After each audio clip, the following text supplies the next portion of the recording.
Buenas tardes, queridos compañeros. A mí me tocó el punto 5, el punto en donde nos da como referencia un trapecio isósceles, en donde nos da los siguientes datos. Nos dice que el ángulo A mide 60 grados, ¿sí?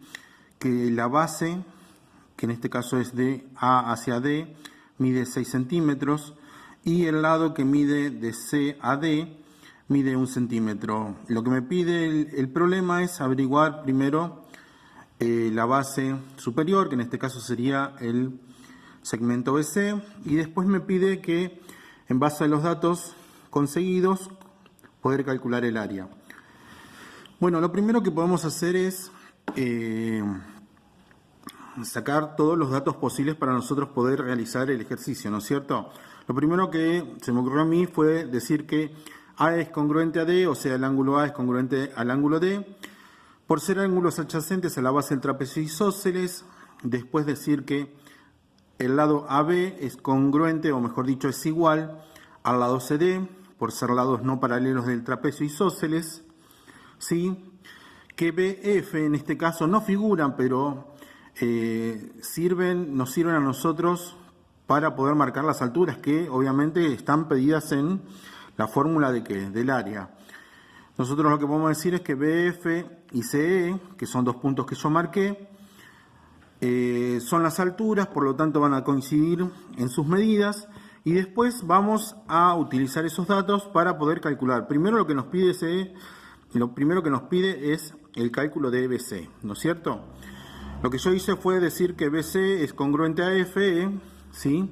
BC es congruente a FE, por ser los lados opuestos del rectángulo F, B, C y D. Si queda formado un rectángulo, por lo tanto estos dos lados van a ser iguales.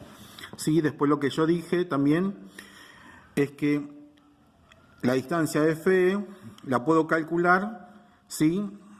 Tomando la distancia AD y restarle estas dos pequeñas bases de los triángulos, ¿sí? Y me daría la distancia FE, que sería la misma que la distancia BC.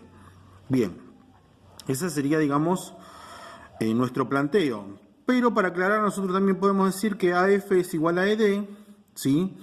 AF es igual a ED.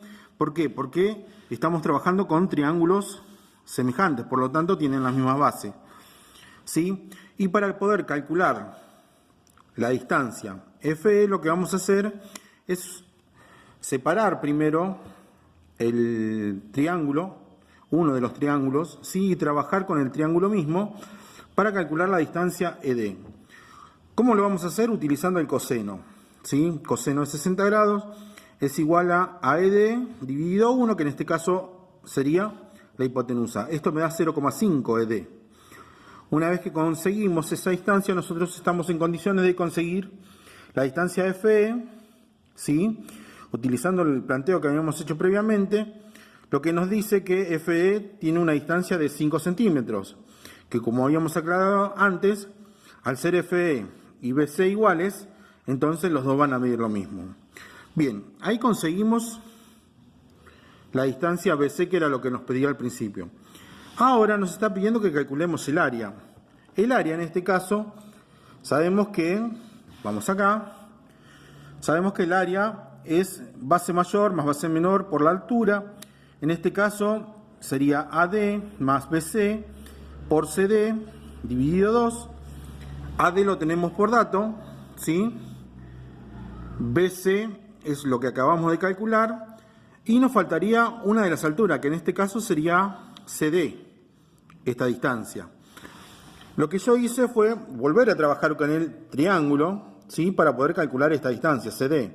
¿Cómo lo calculamos? Utilizando el seno de 60 grados, que es igual a la distancia CE, dividido 1, que me da 0,87 CE. Esto sería esta distancia, que en nuestro dibujo sería la altura. Por lo tanto, ya tenemos todos los datos completos. Lo que vamos a hacer es ahora plantear AD, que sería 6 centímetros, BC, que sería 5 centímetros, CE, que sería 0,87. Resolvemos esto, me da 11 por 0,87. Resolvemos todo esto y me da como resultado 4,785 centímetros cuadrados.